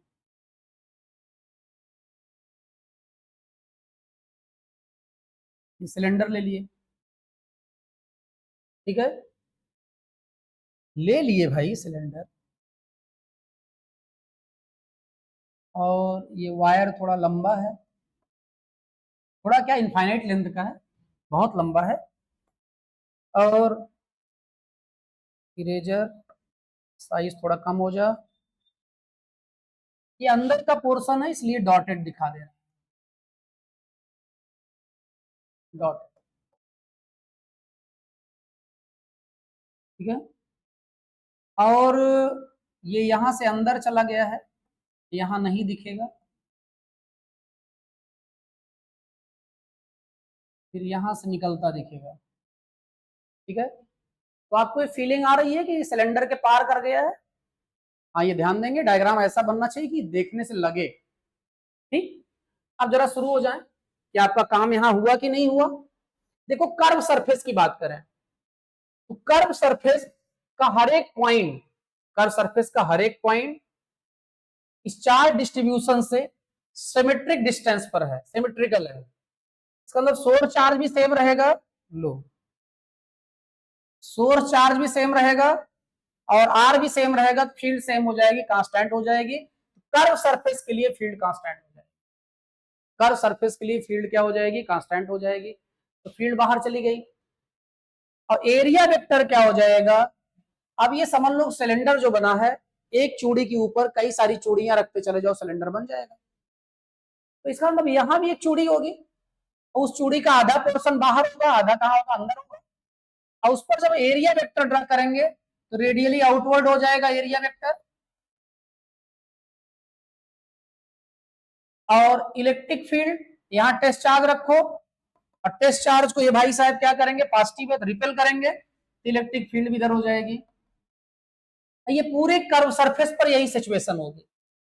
आप इधर भी जैसे बात करते हैं, मान लो यहां पर, तो यहां भी टेस्ट चार्ज आप रखेंगे, तो टेस्ट चार्ज को भाई साहब भगाएंगे, तो फील्ड की डायरेक्शन ये हो जाएगी, और area vector normal surface in outward direction वो भी इधर हो जाएगा। इसका मतलब कर्व सरफेस पर हर जगह एंगल क्या हो जाएगा, जीरो हो जाएगा कर्व सरफेस पर। अब जैसे इंड्स की बात करें, इंड्स एक ढक्कन यहाँ पे है, एक ढक्कन यहाँ पे है, तो यहाँ पहली बात तो फील्ड की डायरेक्शन ये हो जाएगी, और इधर फील्ड की डायरेक्शन ये हो जाएगी, क्योंकि यहाँ टेस्ट चार्ज रखेंगे तो इधर भगाया जाएगा, और इधर टेस्ट चार्ज रखेंगे इधर भगाया जाएगा। और ऐसे ही यहाँ पर फील्ड की डायरेक्शन इधर हो जाएगी, और यहाँ पर फील्ड की डायरेक्शन इधर हो जाएगी, क्योंकि टेस्ट चार्ज इधर भगाया जाएगा और टेस्ट चार्ज इधर भगाया जाएगा।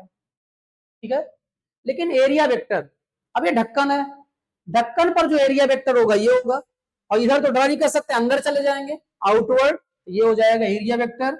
और एरिया वेक्टर इंड्स पर कितना एंगल बना लेगा इलेक्ट्रिक फील्ड से, 90। कितना बना लेगा, 90।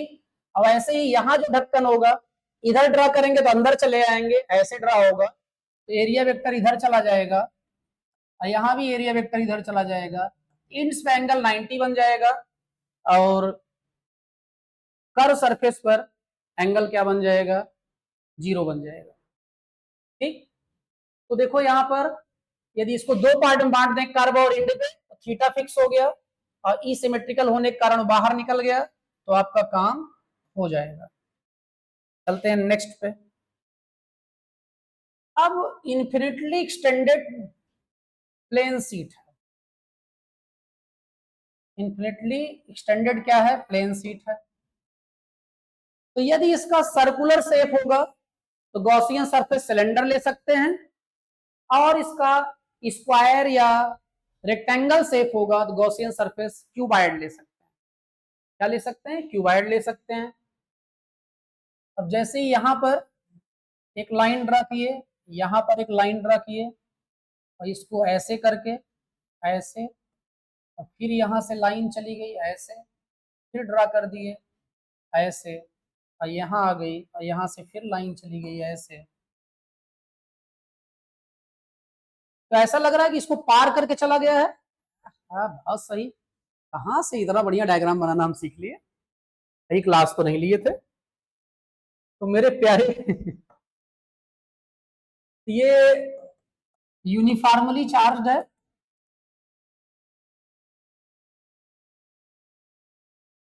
यूनिफॉर्मली चार्ज है ये प्लेन शीट, इन्फिनिटली एक्सटेंडेड है, यूनिफॉर्मली चार्ज और इन्फिनिटली एक्सटेंडेड। ठीक है, और यहां जरा ध्यान देंगे आप, ये जो सीट है ये बोर्ड के प्लेन में नहीं है, बोर्ड के प्लेन के नॉर्मल है। तो जब ये सीट ऐसे है और यहाँ टेस्ट चार्ज रखेंगे तो टेस्ट चार्ज ऐसे भागेगा तो फील्ड की डायरेक्शन ये हो जाएगी, और यहाँ टेस्ट चार्ज रखेंगे तो टेस्ट चार्ज ऐसे भागेगा, फील्ड की डायरेक्शन ये हो जाएगी। और यहाँ area vector normal surface outward, यहाँ area vector normal to the surface outward, इसका मतलब इंड्स पर एंगल 0 बन जाएगा, और यहाँ पर एरिया वेक्टर और फील्ड के बीच का एंगल कितना बन जाएगा, 90 बन जाएगा। कितना बन जाएगा, यहाँ भी एरिया वेक्टर और फील्ड के बीच का एंगल 90 बन जाएगा। यहाँ भी आप 90 देख ही रहे हैं। ठीक है प्यारे, यही 3 एप्लीकेशन है आपके। ठीक, ये rules to draw Gaussian surface भी हो गया।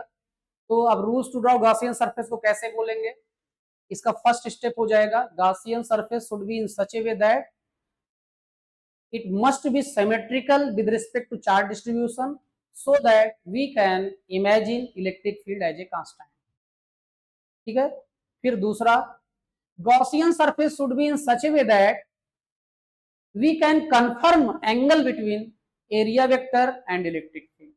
दूसरा, a Gaussian surface can pass through continuous charge distribution but not discrete charge. Discrete मतलब जैसे इस कमरे में बच्चे बैठे हैं, वहां ज्यादा बैठ जाए और यहाँ दूर दूर बैठ जाए, ये डिसकंटिन्यूअस हो गया, डिस्क्रीट चार्जेस हो गया। और सब जगह बराबर बैठे तो कंटिन्यूअस है।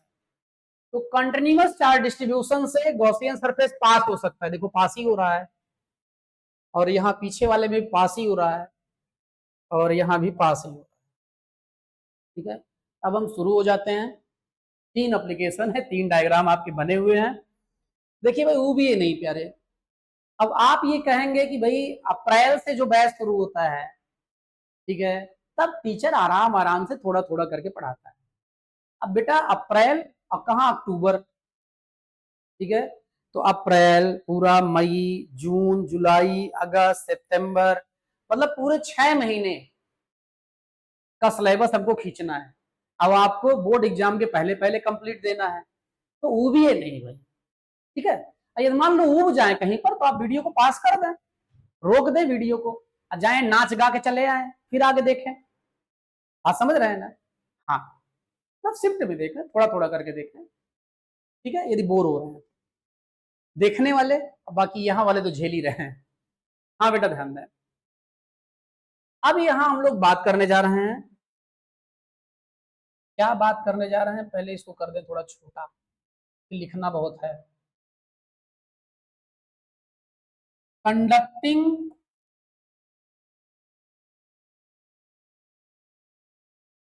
Uniformly charged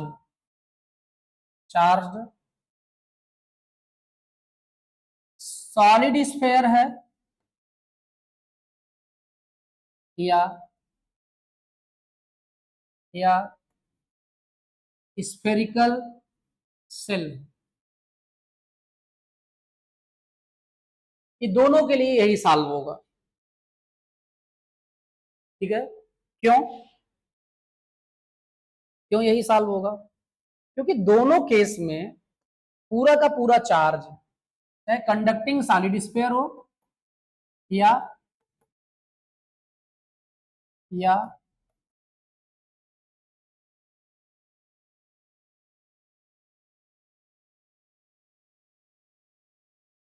conducting spherical shell हो।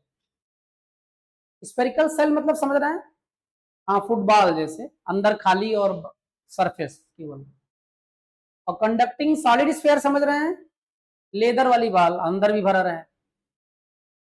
ठीक है, बॉल का एग्जांपल दे तो ज्यादा समझ में आता है। अब जो है हम बात कर रहे हैं, 3 सिचुएशन हो सकती है। इसकी रेडियस को हम आर मान ले रहे हैं, आर। गॉसियन सरफेस एक हो सकता है कि अंदर ले लें आप, अंदर जब ले लेंगे गॉसियन सरफेस तो ये स्मॉल आर हो जाएगा। तो अंदर जब ले लेंगे, जब फर्स्ट केस की बात करेंगे, small R is less than capital R, और इनसाइड मामला है। ठीक है, तो जरा देखते हैं, पहले इसको सॉल्व कर लेते हैं। गॉस थ्योरम ऊपर लिखा ही है, तो आपका ई डी ए कॉस 0 हो जाएगा, 1/f silent naught, Q net की जगह पे 0 लिखा जाएगा। Why because Q net is equal to 0, क्योंकि जो गॉसियन सरफेस है उसके अंदर कोई चार्ज ही नहीं है, और उसके अंदर कोई चार्ज ही नहीं है, तो मेरे प्यारे क्यू नेट क्या हो गया, 0 हो गया। ई चलाया बाहर, यहां बचा डीए, काश 0 वैल्यू 1 हो गई, और यहां गया 0। दो चीजों का प्रोडक्ट तभी 0 होता है जब दोनों में से कोई एक 0 हो। ये तो 0 है नहीं, ये 0 नहीं है, इसका मतलब ये 0 होगा। इसका मतलब inside the conducting spherical shell आपका इलेक्ट्रिक फील्ड 0 होगी, या inside the conducting solid sphere भी इलेक्ट्रिक फील्ड क्या होगी, 0 होगी। मेरे प्यारे, अब हम बात करते हैं, अब आप बात करते हैं आउटसाइड। कहां बात करते हैं, आउटसाइड। तो मान लो इस पॉइंट पर फील्ड निकालने जा रहे हैं, ये सेकंड पोजीशन है, और फील्ड यहां जब निकालेंगे तो गॉसियन सरफेस यहां से जाएंगे। अब जो आपका स्मॉल आर होगा वो कैपिटल आर से बड़ा होगा, और इलेक्ट्रिक फील्ड की डायरेक्शन और एरिया वेक्टर की डायरेक्शन के बीच में एंगल अब भी 0 ही बनेगा। अभी क्या बनेगा, दोनों में एंगल 0 ही बनेगा। अब हम बात कर रहे हैं small R is greater than capital R, मतलब मामला आउटसाइड का है। कहाँ का मामला है, आउटसाइड का है मेरे प्यारे। और थोड़ा आगे बढ़ जाया जाए, यहाँ पे हम गॉस लॉ लगा देते हैं, तो ई हो जाएगा डीए हो जाएगा, और ई और डीए के बीच का एंगल 0 रह रहा है, 1/ε0। अब जो गॉसियन सरफेस आपका है, गॉसियन सरफेस के अंदर पूरा पूरा आपका चार्ज ही है, पूरा पूरा क्यों लिखा जाएगा। और गॉसियन सरफेस ड्रा करने की एक शर्त और है, गॉसियन सरफेस उस पॉइंट से पास होना चाहिए जहां फील्ड निकालनी है, ठीक है। तो देखो उस पॉइंट से पास हो रहा है जहां फील्ड निकालनी है, हमको फील्ड यहां निकालनी थी, यहां, ये यहीं से पास हो रहा है, ठीक है। अब ई आ गया बाहर, अंदर बचा डीए, ये हो गया Q/ε0 DA. DA is the part of Gaussian surface, और इंटीग्रेशन का मतलब होता है एज मच एज पॉसिबल। तो एरिया ज्यादा से ज्यादा कितना हो सकती है, स्फेरिकल सरफेस की एरिया के बराबर। और गॉसियन सरफेस का शेप यहाँ स्फेरिकल है, और रेडियस क्या लेंगे, स्मॉल आर या कैपिटल आर, स्मॉल आर, क्योंकि गॉसियन सरफेस से स्मॉल आर रिलेटेड है ना कि कैपिटल आर। तो यहां हो जाएगा आपका ई 4 पाई स्मॉल आर का स्क्वायर और Q/ε0, because integration of DA is equal to 4 pi r²। बड़ा आर स्क्वायर क्यों नहीं लिखे, क्योंकि गॉसियन सरफेस से संबंधित है डीए, तो गॉसियन सरफेस की ही रेडियस यूज होगी। तो यहां पर प्यारे E इज इक्वल टू आ गया आपका 1/4 पाई ε0 Q/r।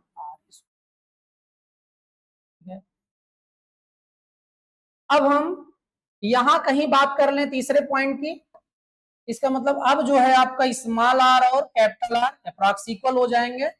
स्मॉल आर और कैपिटल आर अप्रॉक्स इक्वल हो जाएं, इसका मतलब आप बात कर रहे हैं एट द सरफेस की।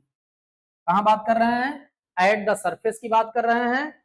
और एट द सरफेस आपका फार्मूला हो जाएगा E is equal to 1/4 pi ε0 Q/r², ठीक है। और आप इसे लिख सकते हैं Q/ε0 और 4 पाई r², और आप इसे लिख सकते हैं E is equal to Q/A/ε0, क्योंकि 4 पाई r² क्या है, कंडक्टिंग स्फेरिकल सेल या कंडक्टिंग सॉलिड स्फीयर की एरिया है।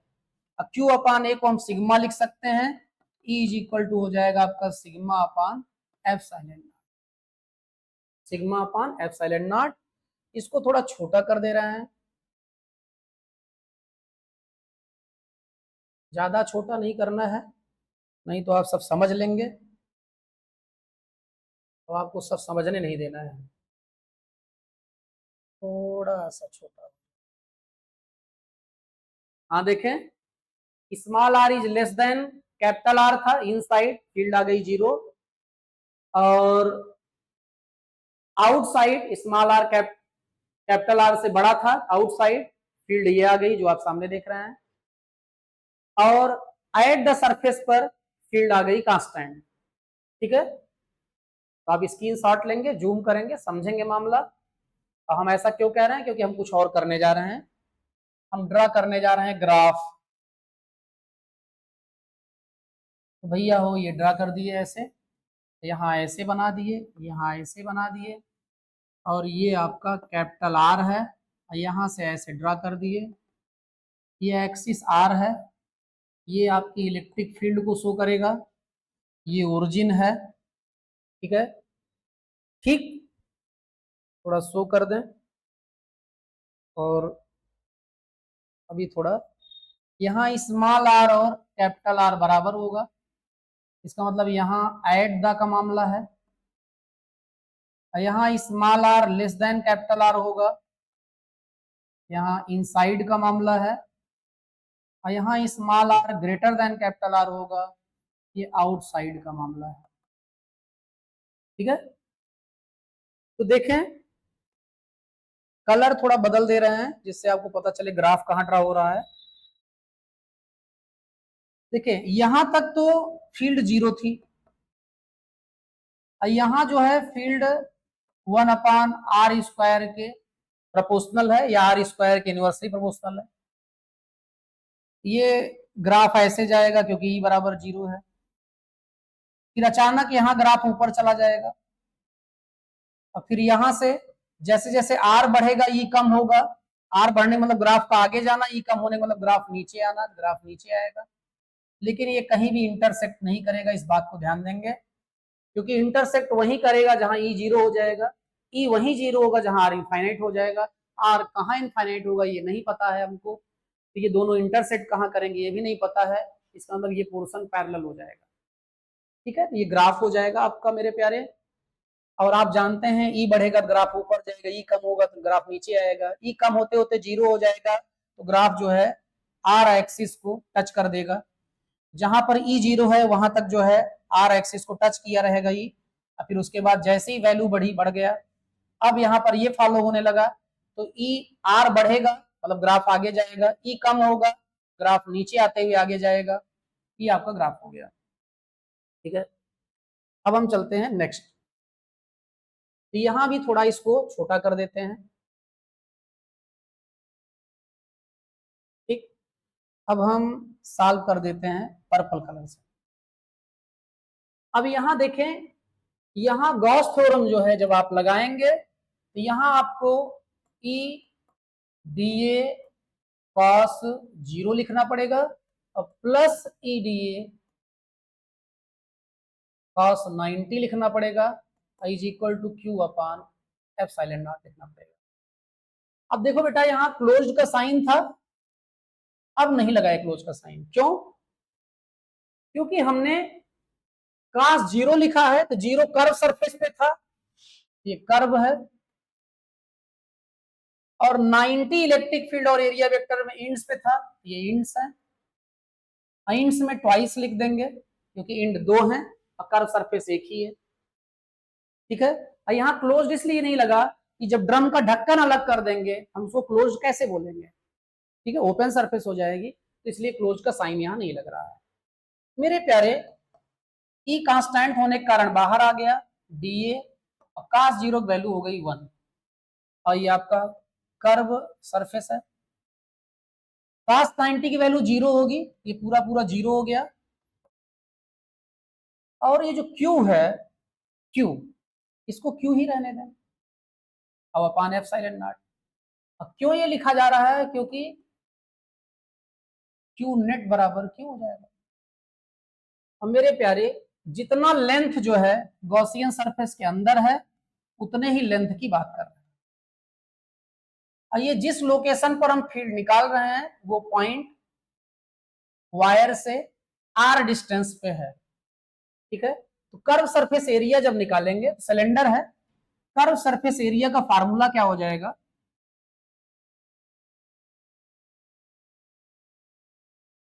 हाँ, 2 पाई r और l। वैसे 2 पाई r h होता है तो 2 पाई r l हो जाएगा यहाँ पे, ये हो जाएगा E, यहाँ हो जाएगा आपका 2 pi R L is equal to Q upon epsilon not.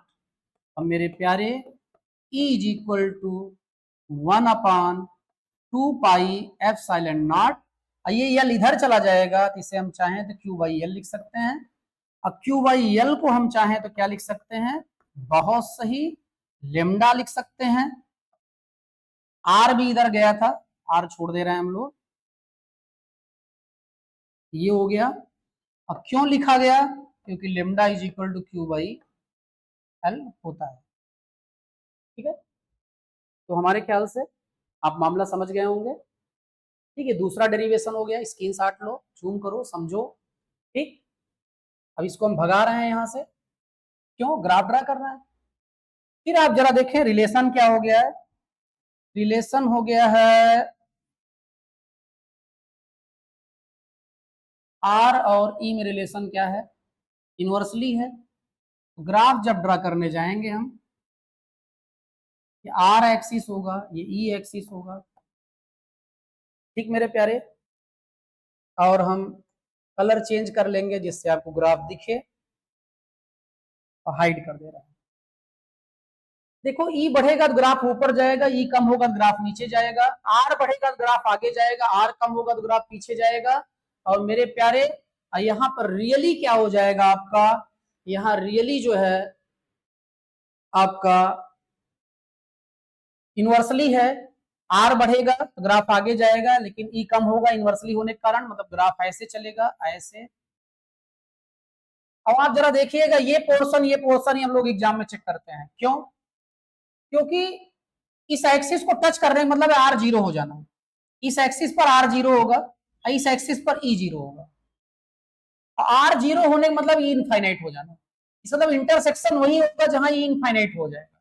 हमको पता ही नहीं ई कहां इनफाइनाइट होगा, तो हमको ये भी नहीं पता कि इंटरसेक्शन कहां होगा, इसका मतलब ये दोनों आपस में यहाँ पैरेलल हो जाएंगे। ऐसे ही यहाँ भी, यहाँ इंटरसेक्ट करने का मतलब है ई जीरो हो जाना, क्योंकि जैसे जैसे ग्राफ नीचे आएगा ई कम होगा और आर एक्सिस पे आते ही ई जीरो हो जाएगा। ई जीरो कब होगा? जब आर इनफाइनाइट होगा। आर इनफाइनाइट कहां होगा आपको पता है? हमें तो नहीं पता है, ठीक है, तो हमको नहीं पता आर इनफाइनाइट कहां होगा, तो हमको ये भी नहीं पता कि इंटरसेक्शन कहां होगा। इंटरसेक्शन कब नहीं पता चलता है? जब आपस में पैरेलल हो। तो मेरे प्यारे आप जरा ध्यान देंगे, इस पोर्शन को, इस पोर्शन को, इसी पोर्शन को हम लोग ढूंढते हैं, कहीं आप इंटरसेक्ट तो नहीं करा दिए हैं, और इंटरसेक्ट करा दिए हैं तो हम लोग निपट लेते हैं। अब अगले चलते हैं। अगला आपका, अब जिस पॉइंट पर आपको फील्ड निकालनी है उसी पॉइंट पर से गॉसियन सरफेस पास होना चाहिए। मान लो यहां पे निकालना है, ठीक है, क्यों प्यारे?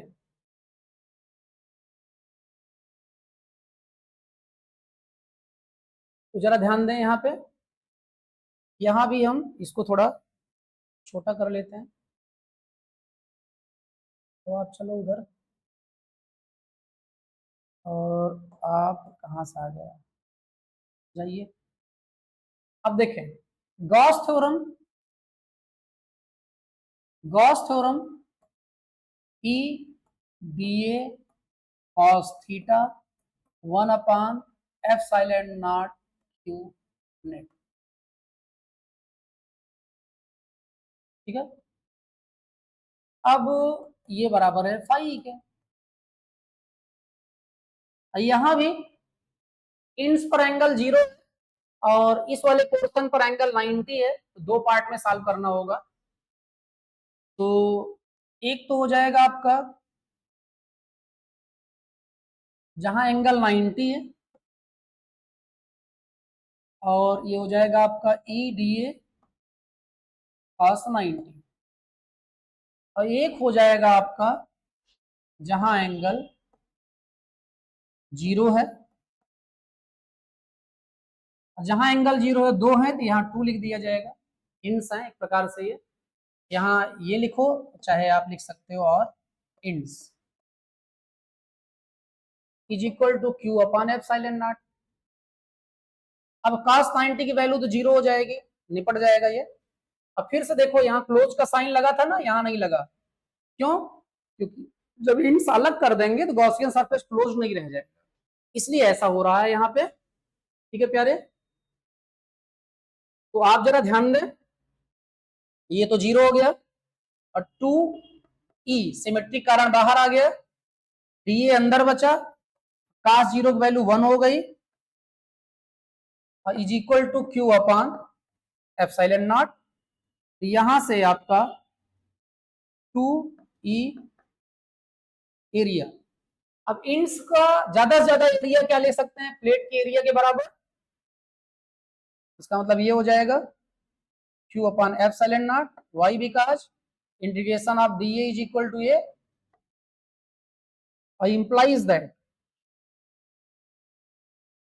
ये पूरे का इंप्लाइज दैट, पूरे का आपका हो जाएगा E इज इक्वल टू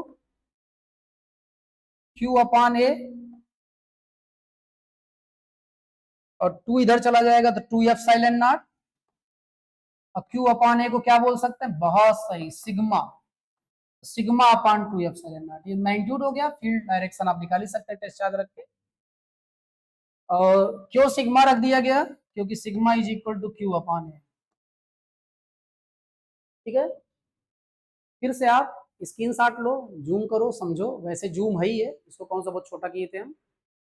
ठीक, और यहां पर थोड़ा हम लोग स्पेशल केसेस की बात कर लेते हैं।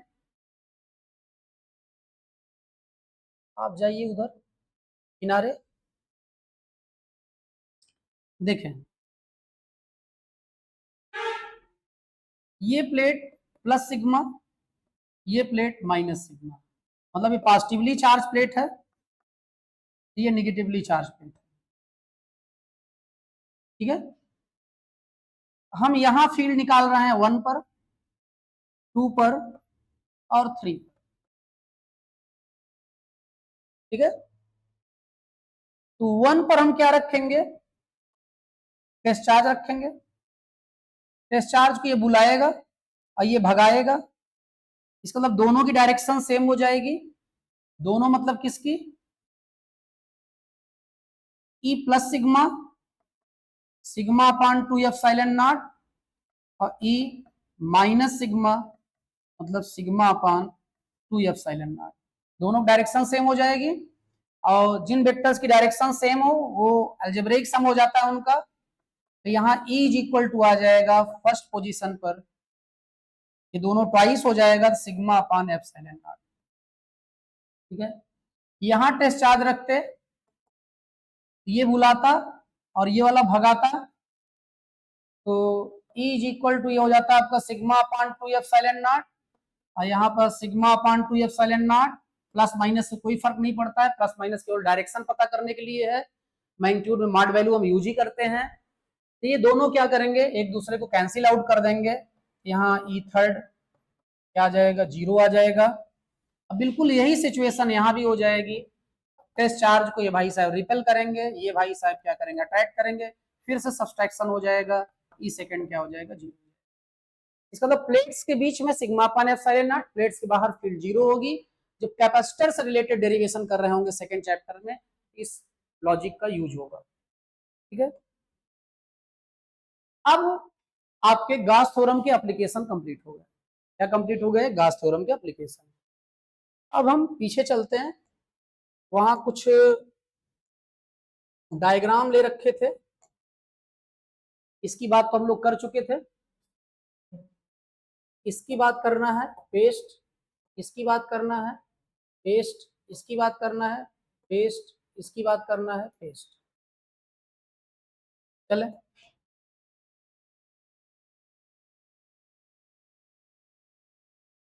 इस वाले पेज पे इसकी बात कर लेते हैं, अगले पेज पे इसकी बात कर लेते हैं, अगले पेज पे इसकी बात कर लेते हैं, अगले पेज पे इसकी बात कर लेते हैं। ठीक है, और इन सबको हटा देते हैं। चलिए,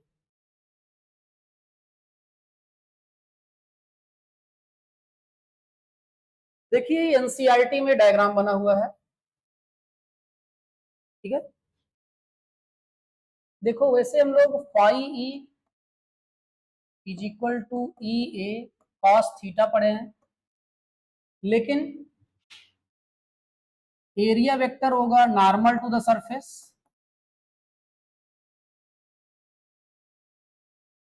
ठीक है, एरिया वेक्टर नॉर्मल सरफेस, और फील्ड लाइन भी normal to the surface. Angle क्या हो जाएगा, 0, तो यहाँ पास 0 हो जाएगा। तो phi E is equal to हो जाएगा ई ए, या ई इज इक्वल टू हो जाएगा फाई ई अपान ए। ठीक है, इलेक्ट्रिक फ्लक्स डेंसिटी इसे बोलेंगे, क्या बोलेंगे।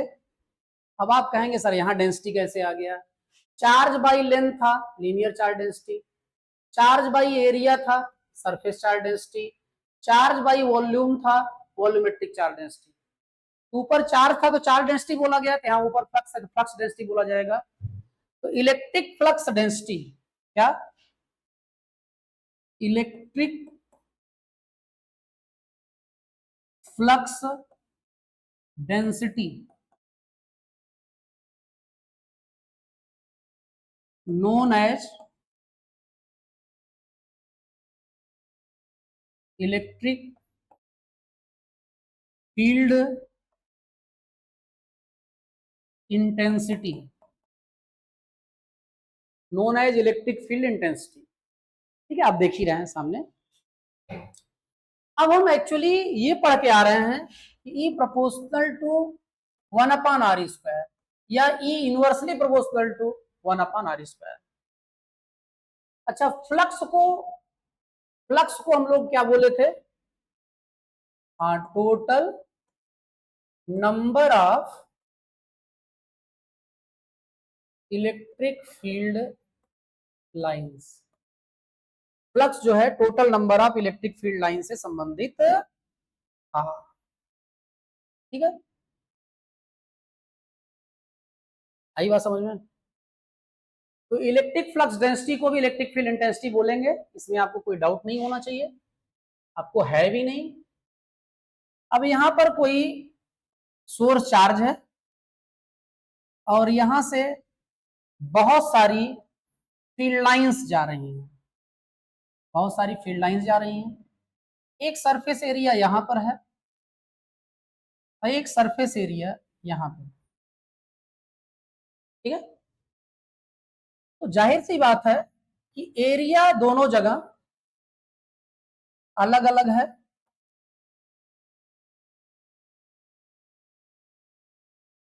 एरिया अलग अलग है, ठीक है। पोजीशन भी अलग अलग है,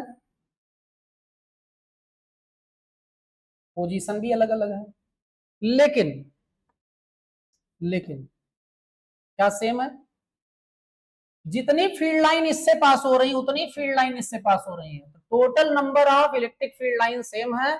इसका मतलब जितना फ्लक्स यहां पर है उतना ही फ्लक्स यहां पर है, फ्लक्स सेम है। अब वो कितना है? नंबर के बराबर, जितना नंबर ऑफ फील्ड लाइन यहाँ पास हो रही है। यहाँ आप काउंट कर सकते हैं 5 है, लेकिन हो सकता है किसी डायग्राम में 5 ना हो तो यहाँ लिख दिए। लेकिन जितना एंगल ये वाली एरिया यहां बना रही है उतना ही एंगल ये वाली एरिया भी यहां बना रही है। एंगल भी दोनों जगह सेम है, इसके लिए भी एंगल सेम है, इसके लिए भी एंगल सेम है, ठीक है। अब जरा देखें, अभी अभी आप E इज इक्वल टू देखे हैं पाई ई अपान ए, पाई ई अपान ए। और आप जानते हैं, क्या जानते हैं? Delta omega is equal to delta A upon r²। यहां से delta A is equal to हो जाएगा डेल्टा ओमेगा r²। तो आपका जैसे एरिया यहां डेल्टा ए लिख रहे थे तो डेल्टा लिख देंगे, E इज इक्वल टू पाई ई, पाई ई की जगह पे आप लिख देंगे n, और डेल्टा ए की जगह पे डेल्टा ओमेगा और r²। तो मेरे प्यारे, अभी आप देखें तो E और r² को छोड़ के बाकी जो लिखा है वो कांस्टेंट है, और कांस्टेंट को हटा दिया जाए तो प्रोपोर्शनल का साइन लग जाता है। ये प्रूफ हो गया, E प्रोपोर्शनल टू 1/r² या E inversely proportional to r², ठीक है। तो हमारे ख्याल से इसमें कोई प्रॉब्लम नहीं होगी आपको। फिर से वही आप मेरे प्यारे स्क्रीनशॉट लो, जूम करो, समझो, एक बार मैंने समझ में रिपीट करके सुन लो, ठीक है। आगे बढ़ते हैं। ये आपकी एनसीईआरटी का एक एग्जाम्पल है क्या? An early model for an atom, hello hello, आवाज आ रही है? माइक डिस्चार्ज नहीं हुआ है। An early model for an atom considered it to have a positively charge point nucleus of charge Zd surrounded by a uniformly density of negative charge up to radius capital R. The atom as a whole is neutral. For this model, what is the electric field at a distance r from the nucleus? ठीक है। देखिए यहाँ दो situation बनेंगी, तो colour कौन सा ले लें जो इस पर दिखे। ले लेते हैं ग्रीन। अब ध्यान दें, हम यहाँ कहीं बात कर रहे हैं, तो जो आर होगा, जैसे यहाँ पॉइंट है, तो आर जो होगा हमारा वो होगा ग्रेटर देन, और ये जो है दिया गया है आपका कैपिटल आर। वैसे इस पर ये कलर नहीं दिखेगा, रेड दिखेगा, ये कैपिटल आर दिया गया है।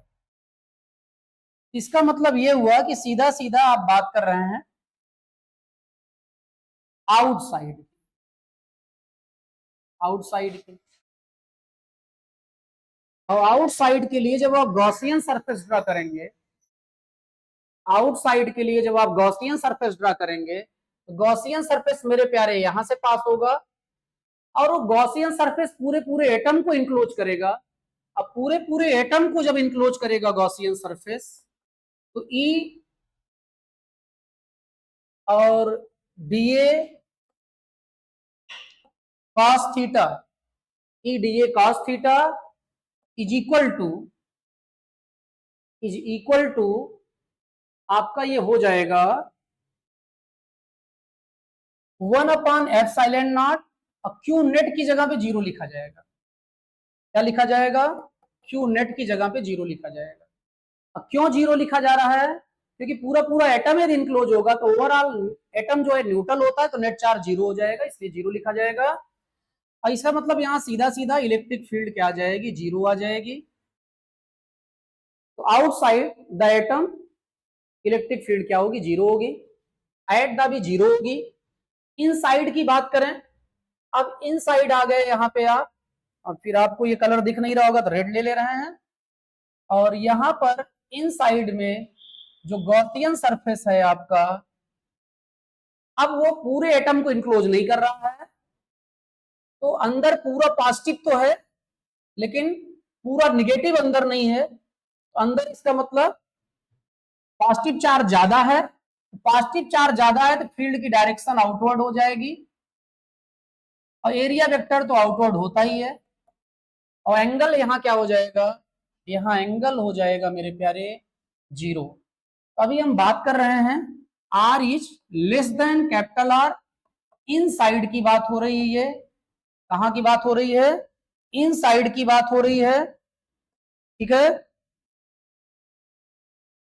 अब यहां इन साइड जब आप आएंगे तो यहां पर आपकी जब गॉस थ्योरम यहां लगाने आएंगे हम लोग, phi is equal to E D A cos zero लिख दिया जाएगा, 1/एप्सिलॉन नॉट। सारा झंझट क्यूनेट में है, इसमें है, क्यूनेट में है।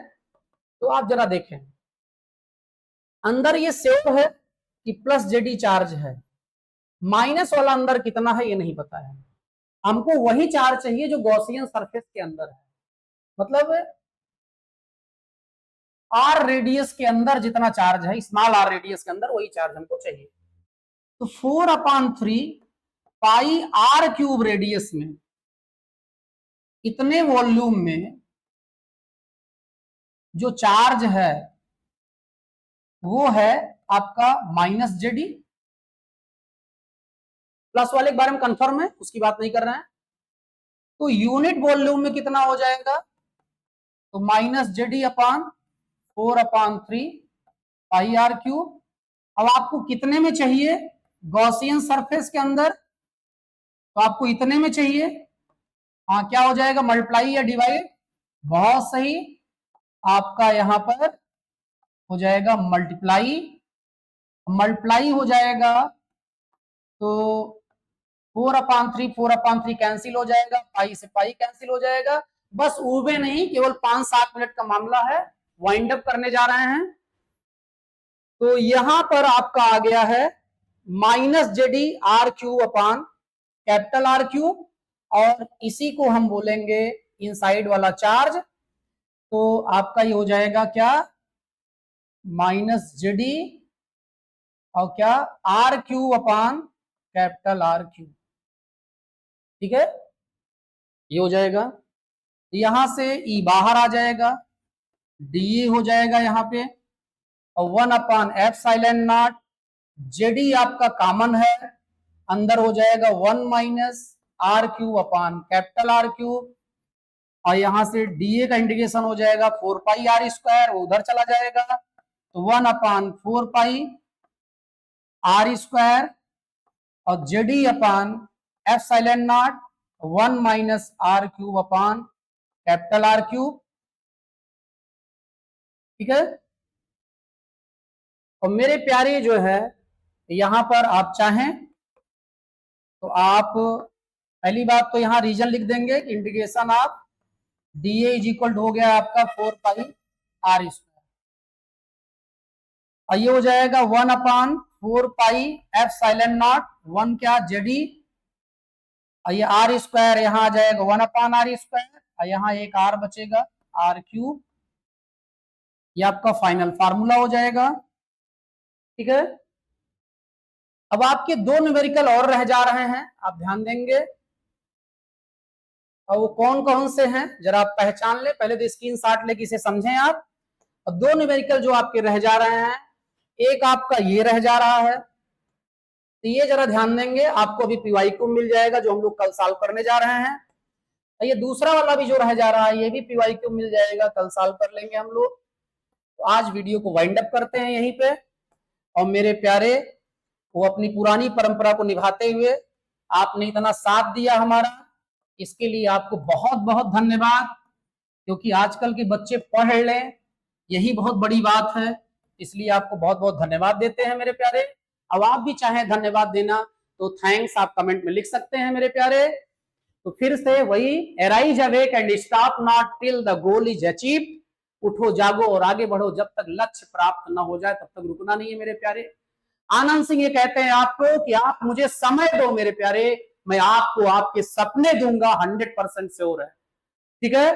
फिर से subscribe, like, share, comment, bell icon press करना मत भूलिएगा, and you have to motivate your friends and relatives for the same purpose. Thanks प्यारे, मस्त रहो, व्यस्त रहो।